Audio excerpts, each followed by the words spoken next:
Oshnam bilan gaplashib o'tirsam-da, turib olib turib, bunaqa qilib yashab hech narsaga erisha olmaymiz. B planga o'tish kerak deydi.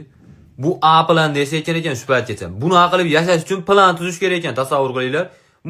Bu planli hayot bo'lsa, plansiz hayoti isnot bilan falakat uyg'unligi degan kitob yozsa bo'laveradigan-da, tushunasizmi? Bu qanday bu hayotni planli deyish mumkin?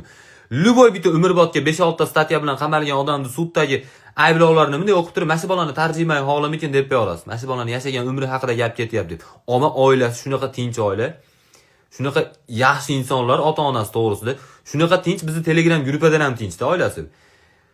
Umuman bular baqirishni bilmaydi deb o'ylaysiz. Ammo bu iplosti o'zi og'zida kannagi bilan tug'ilgan. Tinchlik bu bolaning obro'siga to'g'ri kelmaydi. Har kun ishga chiqarib yurish kerak. Yana bunday turib olib, "Sen bilan yursam o'zimni xotirjam his qila olaman-da, dushmanlarim ham yaqinlasha olmaydi" deydi. Seni qanaqa dushmanlaring meni ko'rib yaqinlashmasligi mumkin? Sen nima, smurflar bilan dushman bo'lib yursam, yo hamma dushmanlaring 70+mi men ularni qo'rqitaman.